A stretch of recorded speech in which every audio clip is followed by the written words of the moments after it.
미국이 무서운 상승세로 전 세계 주요국 증시를 압도하고 있습니다. 간밤 미국 뉴욕 증시 3대 지수가 역대 최고치를 돌파하며 올 들어 수익률이 20%를 웃돌고 있습니다. 경기가 악화되면서 직원을 둔 자영업자가 외환 위기 이후 최대폭으로 줄어들었습니다. 넉 달째 이어지고 있는 불매 운동에 10월에도 일본 자동차 판매가 급감했습니다. 반면 독일 브랜드인 벤츠는 최다 판매 기록을 갈아치웠습니다.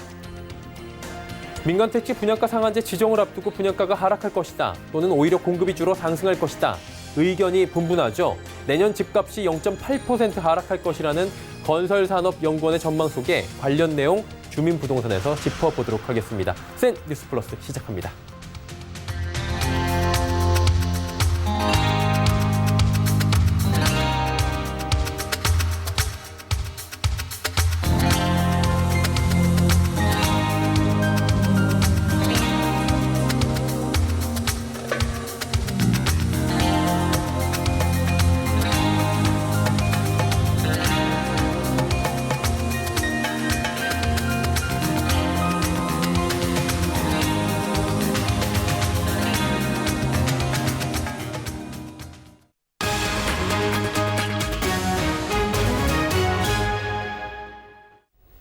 시청자 여러분 안녕하십니까? 센 뉴스 플러스 서정덕입니다.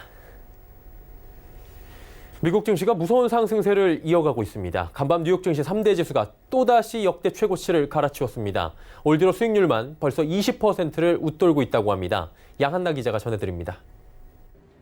미국 증시가 올해 압도적인 수익률을 기록하고 있습니다.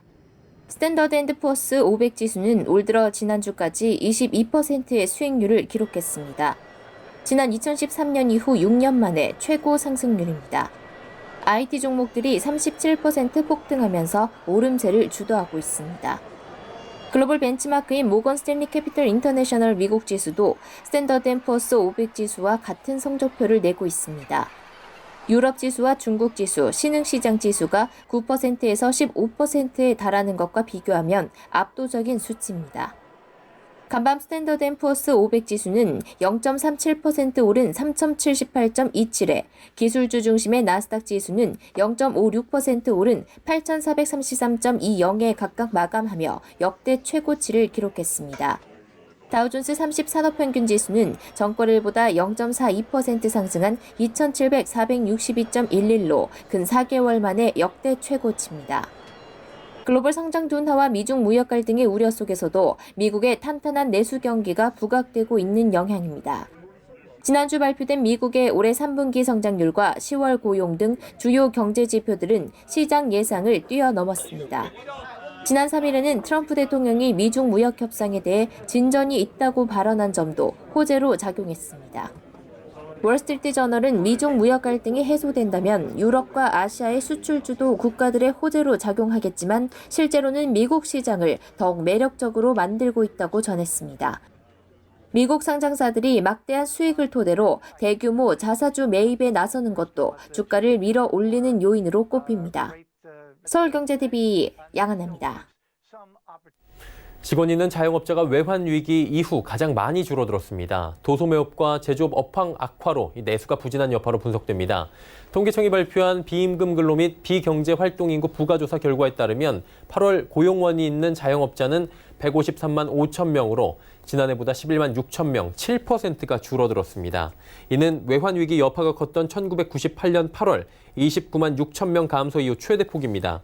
반면 불황역 창업 속 고용원이 없는 자영업자는 412만 7천 명으로 지난해 같은 기간보다 9만 7천 명, 2.4%가 늘어났습니다. 아시아나항공의 새 주인을 찾기 위한 본입찰이 이틀 앞으로 다가왔습니다. 적격 인수 후보에 이름을 올린 애경그룹 스톤브리지 캐피탈 컨소시엄과 HDC 현대산업개발 미래에셋대우 컨소시엄이 유력 인수 후보군으로 꼽힙니다. 그러나 홍콩계 사모펀드 뱅커스트릿과 컨소시엄을 구성한 사모펀드 KCGI는 변수입니다. 아직 전략적 투자자가 공개되지 않아 막판에 유력 대기업이 뛰어들 가능성도 제기됩니다. 이번 매각은 금호산업이 보유한 아시아나항공 주식 6,868만 8,063주, 그리고 아시아나항공이 발행하는 보통 주식을 인수하는 방식입니다. 여기에 에어서울과 에어부산, 아시아나 IDT 등 6개 자회사도 한꺼번에 매각하는 패키지 매각을 진행합니다. 수입차 업계 희비가 엇갈리고 있습니다. 일본 불매 운동으로 렉서스 등 일본 자동차 판매는 10월에도 크게 줄었죠.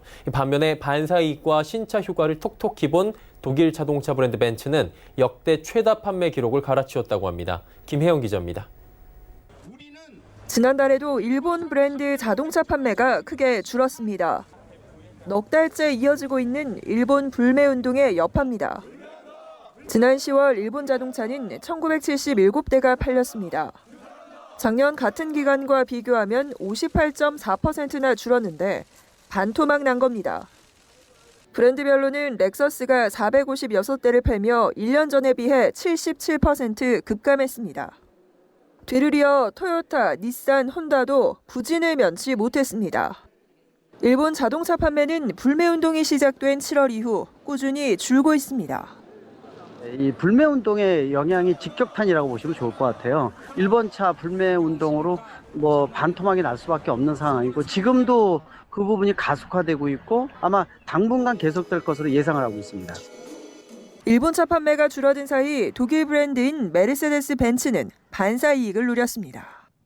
이에 더해 신차 효과 등에 힘입어 수입차 중 처음으로 지난달 월 8,000대 넘게 판매하며 최다 기록을 세웠습니다. 서울경제TV 김혜영입니다. 고양시 아파트 매매 가격이 40주 만에 하락세를 멈췄습니다. 지난주 주간 동향 발표에서 0%의 변동률로 보합을 기록하면서 가까스로 하락세가 멈춘 건데요. 지난주 국토부가 발표한 광역교통망 발표로 교통호재를 받은 게 아니냐는 분석이 대부분입니다. 그런데 현장에 가보니 교통호재 때문이 아니라고 합니다. 보도에 이하라 기자입니다. 일산 집값은 올해 1월 마이너스 0.05%를 시작으로 39주 연속 뒷걸음질 쳤습니다. 전국 아파트 값은 하락폭이 둔화했고 경기도는 오히려 올랐는데 유독 일산만 맥을 못 쳤던 게 사실. 그런데 일산 집값이 지난주 내리막을 멈췄습니다. 지난 31일 국토교통부는 광역대책 발표에서 일산 인근 철도망 개선을 예고했습니다. 그렇다면 일산 집값 하락세가 멈춘 이유가 이 광역교통망 발표 때문일까? 여기 주변 지역 풀린다고 서울 쪽에서 와가지고 난리가 집사로 난리예요. 근데 하루에 기압세를 느낄 수 있습니다. 국토교통부가 조정대상 지역 동별 해제를 검토 중인 것으로 알려지면서 일산 일대 부동산이 들썩이는 겁니다. 일산은 2017년 조정대상 지역으로 지정됐습니다. 조정대상 지역은 주택담보대출 60%, 총부채 상환 비율 50% 등의 대출 규제를 받습니다. 중도금 대출 요건도 까다롭습니다. 올라간 단지는 어마어마합니다. 며칠 사이에 몇천 올라갔어요. 한 5천 올라갔어요. 시장이니까 생기고 되게 투자죠. 조정지역 해제 발표는 내일 예정돼 있습니다. 서울경제TV 이하라입니다.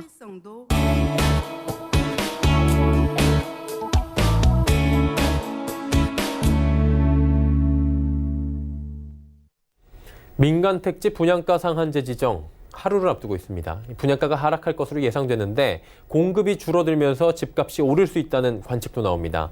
내 집 마련이 절실한 서민들은 굉장히 혼란스러운 상황이죠.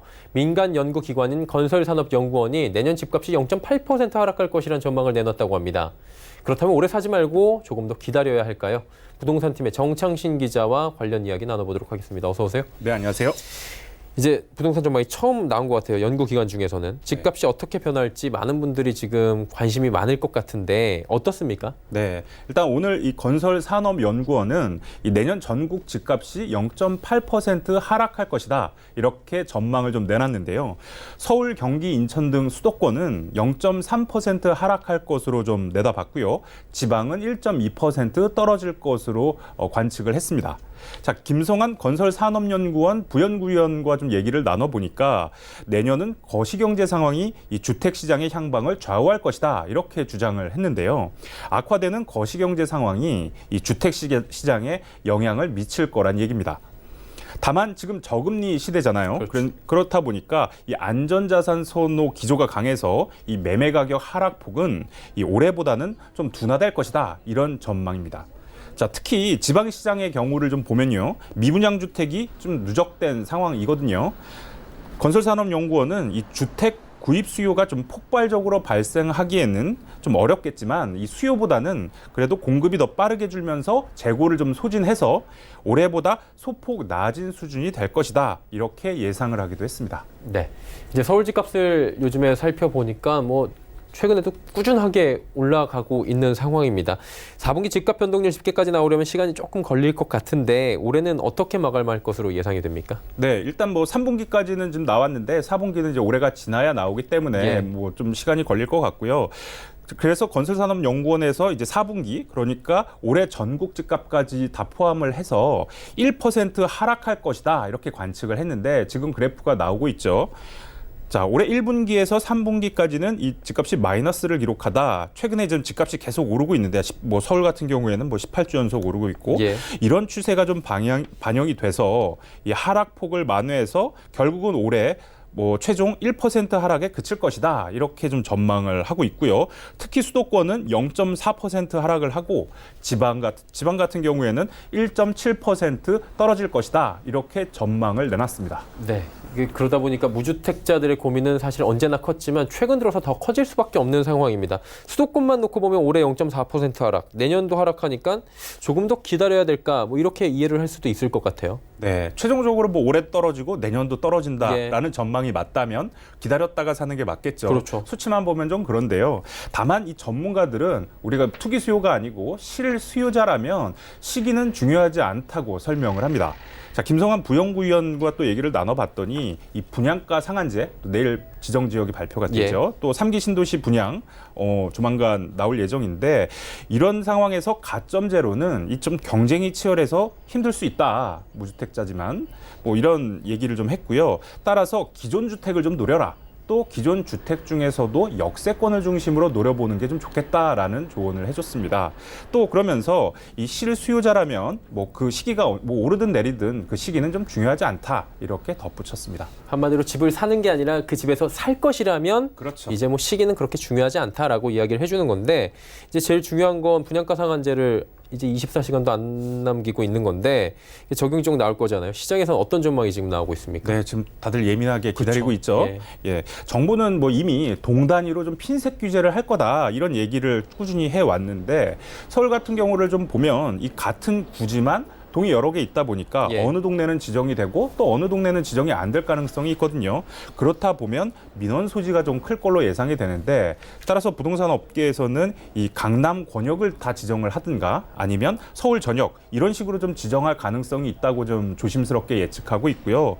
또 현재 뭐 규제 지역들 있죠. 투기 과열지구 이런 식으로 이미 규제 지역을 상한제 구역으로 지정하는 뭐 이런 식이 될 것이다. 뭐 이런 가능성의 목소리도 좀 나오고 있는 상황입니다. 예, 여러 가지 지금 경우의 수를 놓고 지금 전망들이 나오고 있는데 내일 좀 지켜봐야 될 것 같고요. 전세 가격도 조금 여쭤보도록 하겠습니다.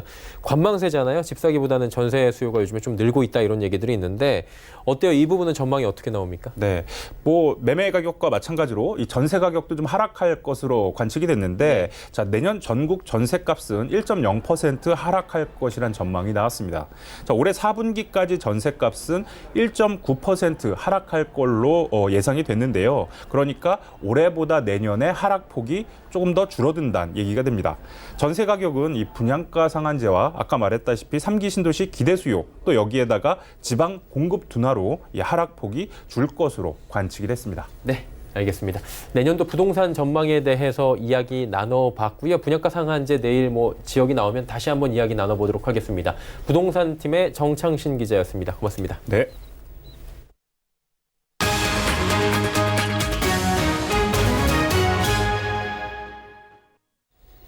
LS전선 아시아가 베트남에서의 신규 투자에 힘입어 지난 3분기 역대 최대 실적을 기록하며 상승세를 이어가고 있습니다. 최근엔 태국과 캄보디아, 라오스 등 동남아 3개국의 시장 진입을 검토하고 있는 것으로 알려졌는데요. 이에 따라 2021년 아세안 1위 전선업체로 도약한다는 포부입니다. 정세미 기자입니다. 지난 1996년 전력 케이블 사업으로 베트남에 첫 진출한 LS전선 아시아. 이후 20년 만에 역대 최대 실적을 기록하며 아세안 1위 전선 기업으로의 도약을 위한 시장 확대에 나섭니다. LS전선 아시아의 올해 3분기 매출액은 1,372억 원, 영업이익 64억 원을 기록했습니다. 지난해 같은 기간보다 매출액은 15%, 영업이익은 54% 늘어난 결과입니다. 특히 지난 3분기까지 영업이익은 190억 원으로 지난해 연간 영업이익인 180억 원을 이미 넘겼습니다. 중압 케이블과 버스덕트 등 베트남에서의 신규 투자를 강화한 가운데 올해부터 성과를 누리고 있다는 분석입니다. 현재 LS 비나는 초고압과 중전압 전력 케이블을 중심으로 성장을 하고 있고, 베트남 남부 지역에 있는 LS CV는 통신과 저압 케이블로 제품이 구성되어 있습니다. 차세대 배전 시스템인 부스닥트 등 사업 영역을 확대하고 있습니다. 베트남에서 종합 케이블 메이커로서 위치를 더욱 확고히 하는 전략을 지속적으로 실행할 것입니다. 성장세를 탄 LS전선 아시아는 지난해 미얀마 생산 공장을 준공하는 등 새로운 동남아시아 진출을 검토하고 있습니다. 이를 위해 지난 여름에는 권영일 LS전선 아시아 대표가 캄보디아를 방문해 현지 시장 조사에 나서기도 했습니다. 태국, 캄보디아, 라오스 시장은 베트남 인근 국가로서 지리적인 인접성이 좋고 향후 시장 성장 가능성을 고려한다면 LS 비나와 LS CV의 해외 사업 확대 차원에서 우선적으로 검토해야 할 국가들이라고 판단되었고, 전력, 통신, 부스닥트 부문에서의 시장 진입 방안을 검토 중입니다. 이를 통해 2021년 매출 1조 원으로 아세안 1위의 전선업체로 도약한다는 방침입니다. 서울경제TV 정세미입니다. 현대자동차의 더 뉴 그랜저 흥행에 청신호가 커졌습니다. 사전 계약 하루 만에 17,294대가 계약되며 역대 최다 기록을 세웠습니다. 이는 2016년 나온 6세대 그랜저의 기록 15,973대를 갈아치운 것으로 부분 변경 모델이 이런 기록을 세운 것은 우리나라 자동차 산업 역사상 처음입니다. 더 뉴 그랜저는 2.5 가솔린, 3.3 가솔린, 2.4 하이브리드, 3.0 LPI 등 4가지의 엔진 라인업으로 구성됐습니다. 판매 가격은 3,294만 원부터 4,539만 원에서 정해질 예정입니다. 블록체인 전문기업 아이콘루프가 개발한 블록체인 기반 신원 확인 서비스 마이아이디가 이르면 내년 출시됩니다. 아이콘루프는 오늘 마이아이디 사업에 참여하는 파트너사들과 함께 마이아이디 얼라이언스 출범식을 열고 디지털 세상의 새로운 신분증이 될 것이라고 밝혔습니다. 얼라이언스를 구성하는 파트너사는 이용자의 신원 확인 증명을 발급해주는 에코시스템 파트너와 신원 증명을 확인하는 성장 파트너로 구분됩니다. 에코시스템 파트너로는 신한은행과 미래에셋대우증권 등 금융사 11곳과 금융투자협회가 참여하고 삼성화재 등 보험사와 야놀자, 카페24 등 핀테크 기업 등의 성장 파트너로 함께할 예정입니다. 이현재 자문위원장은 블록체인은 미래를 여는 새로운 플랫폼을 만드는 데 중요할 것이라며 사업의 중요성에 대해 강조했습니다. 코스피 기업 CS윈드 자회사 CS베어링이 오늘 기업 공개 간담회를 열고 고객 다양화와 생산 능력 확대로 성장에 박차를 가하겠다는 포부를 밝혔습니다. 오늘 19일 코스닥 상장 예정인 CS베어링은 지난 2007년 설립한 풍력 베어링 전문 기업입니다. 풍력 발전기 핵심 부품인 피치 베어링과 요 베어링을 개발 생산하고 있는데 두 베어링 모두 직경 2.5m 이상의 초대형 제품이어서 제조 난이도가 높습니다. 주요 협력사로는 글로벌 풍력발전 2위 기업인 GE가 있으며 풍력발전기 설계 단계부터 제품을 공동 개발해 현재는 GE 전체 수요의 40%에 이르는 물량을 공급하고 있습니다. GE 외에도 2020년 상반기에는 지멘스 가메사, 2021년 상반기에는 베스타스 등 글로벌 풍력발전 선도 기업에 납품할 예정입니다. 이를 위해 올해 초 국내 생산기지에 2.5배 규모의 베트남 부지를 확보하고 1차 투자를 진행하고 있습니다. CS베어링의 올 상반기 매출은 471억 원으로 지난해 총 매출의 72%를 넘어섰고 영업이익도 49억 원으로 이미 144%를 달성했습니다. 오는 11일부터 12일 양일간 일반 청약 예정인 CS베어링의 대표 주관사는 한국투자증권입니다.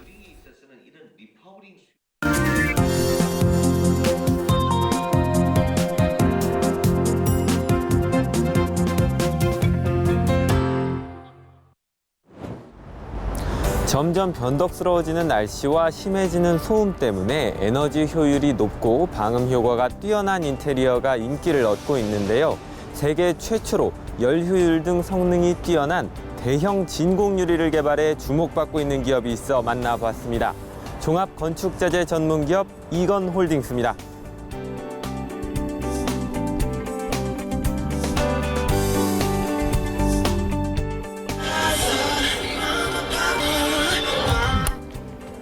제법 크게 들리던 음악이 문을 닫자 거의 들리지 않습니다.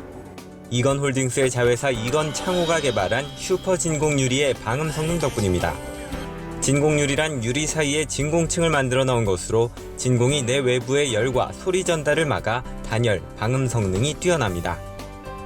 특히 고단열 제품인 진공유리는 기본적으로 일반 유리의 성능의 4배, 그리고 그 차음 성능은 2배 이상 높은 그런 제품이 되겠습니다. 서울 40평형 아파트를 기준으로 에너지 효율을 분석한 결과 진공유리의 에너지 사용량이 일반 유리에 비해 40% 이상 적었습니다.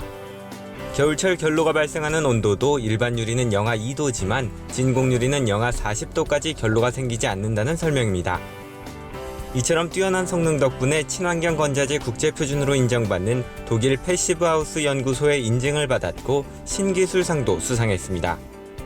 이건창호는 주거용 제품뿐만 아니라 남극 장보고 과학기지, 인천공항, 카타르 국립박물관 등 다양한 용도의 건물과 기업에 창호 등 제품을 납품하고 있습니다. 시스템 창호에 더해 칸막이 역할을 하는 커튼월, 태양광 발전 시스템 등으로 사업을 다각화해 진행하고 있습니다. 이건홀딩스는 창호 외에도 다양한 건자재를 생산, 시공하는 기업을 자회사로 두고 있습니다. 삼림조성과 목재 제품 생산, 폐목 재활용까지 목재 관련 전 과정을 소화하는 이건산업, 제품 수송 등에 활용되는 팔레트를 생산하는 이건 그린텍 등이 이건홀딩스의 100% 자회사입니다. 특히 지난 1988년 코스피 시장에 상장한 이건산업은 1987년 솔로몬 제도 삼림 개발권을 얻어 2만 6천 헥타르 이상의 삼림을 직접 개발, 원목을 생산해 왔습니다. 무분별한 삼림 개발이 아닌 나무를 꾸준히 심어 숲을 형성하는 조림 사업을 함께하고 있어 현지에서도 좋은 평판을 얻고 있다는 설명입니다. 현지 직접 가공을 통해 원목과 합판의 재료인 베니어를 생산하고 있는데 이를 통해 비용을 줄일 뿐 아니라 대만과 중국으로 합판 등 제품을 수출하고 있습니다. 중국의 경우 미국산 목재에 관세를 부과하고 있어 간접적인 수혜도 보고 있는 상황입니다. 솔로몬 제도에서 생산된 원목과 베니어는 이건창호의 목재 창틀, 이건 그린텍의 목재 팔레트 등에도 활용됩니다. 칠레에도 현지 법인을 설립해 합판을 만들어 수출하고 있습니다.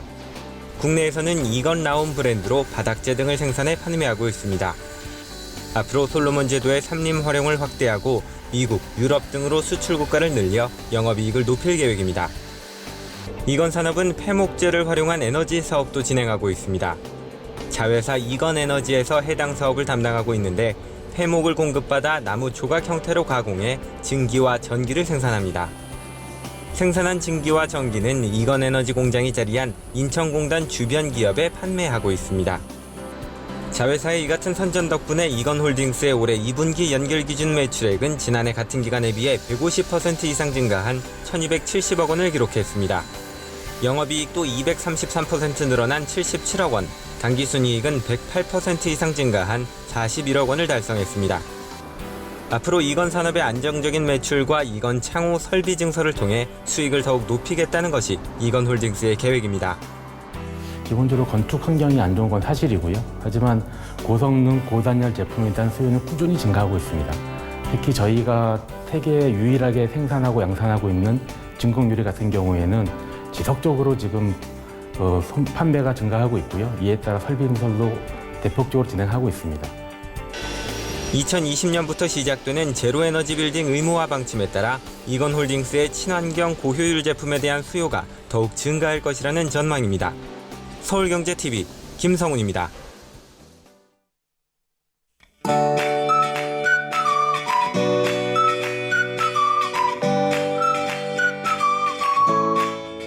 안녕하세요. K웨더 라이프스타일 예보 김단비입니다. 내일도 전국 하늘이 쾌청하게 드러나겠지만 큰 일교차에는 유의하셔야겠습니다. 서울과 대구의 아침 기온 7도로 아침에는 쌀쌀하겠지만 낮 기온은 서울 18도, 대구 20도까지 오르면서 일교차가 10도 이상 크겠습니다. 환절기에 감기 걸리지 않도록 조심하시기 바랍니다. 한편 내일 강원 영서를 포함한 서쪽 지방과 제주도는 공기가 탁하겠습니다. 충남과 전라도는 종일 미세먼지 농도 나쁨 단계가 예상되고요. 그 밖에 서쪽 지방과 제주도는 오전부터 차차 먼지가 짙어지기 시작해서 오후에 나쁨 단계를 보이겠습니다. 이들 지역에서는 외출 시 마스크 꼭 착용하셔야겠습니다. 내일은 중국 산둥반도 부근에 위치한 고기압의 영향을 받아 전국이 대체로 맑겠습니다. 다음은 자세한 지역별 날씨입니다. 중부 내륙은 새벽부터 아침 사이 기온이 크게 내려가며 얼음이 어는 곳이 있겠고요. 낮 기온은 20도를 밑돌며 선선하겠습니다. 동해안 강원 산지에도 얼음이 어는 곳이 있어 농작물 관리에 주의하셔야겠고요. 강릉과 속초의 낮 기온은 18도가 예상됩니다. 남부지방 전주의 아침 기온 7도, 낮 기온 19도로 일교차가 10도 이상 크게 벌어져 유의하셔야겠습니다. 전해상의 물결은 2m 이하로 잔잔하게 일겠습니다. 주 후반으로 갈수록 기온은 점점 더 내려가 추워지겠고요. 목요일부터 토요일 사이에 강원 영동과 경북 동해안에는 비가 내릴 전망입니다. 날씨였습니다.